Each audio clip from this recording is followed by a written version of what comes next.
Hey, what's up everyone? Just going to go over a quick drill here to help you in generating a little bit more force off of the lower body. And really the big focus is going to be on when pushing off the back leg, really trying to get extension and rotation off that back leg, and then trying to keep that front shoulder closed and really just initiating that movement, being able to get really good at being able to push off that back leg and get everything transferred into the front leg. And then one of the things that I also like to do is I'll take that step and really I'll get a little bit of a rotation within this back leg, but keep more of my weight here, and then from there this will end up being a little bit wider than what you would typically have with your stance. So you know, this is more typical to where I'd want to probably be with my step. Everybody's going to be a little bit different. I'm going to go a little bit further here, right, just for the sake of the drill. Okay, and then what I'm going to do is I'm just going to transfer some of my weight back onto my back leg, get a little bit of a rotation going, and then I'm going to really try to extend and get full hip extension here to make it so that I can get all of my weight through,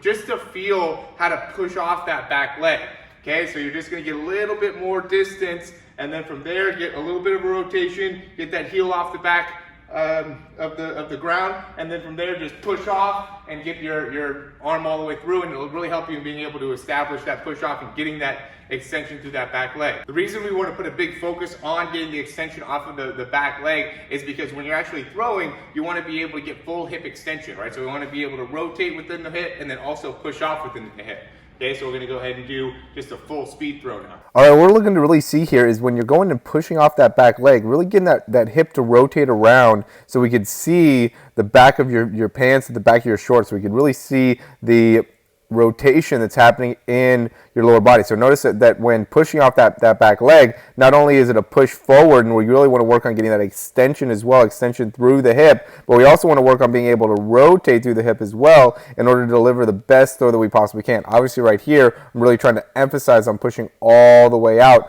so it makes it so you're going to end up coming a little bit, or I ended up coming a little bit more forward in the throw, right? My head's getting out in front of me a little bit more than I'd want to, but big thing that you're looking at is pushing off that back leg, getting a drill to be able to better understand how to get a lot of force out of that back leg. And that's what I'm really trying to overdo is, and notice how that heel is facing straight up, really trying to push off that back leg to make it so I can rotate through the heel and get all of my weight going through and forward during the actual throw.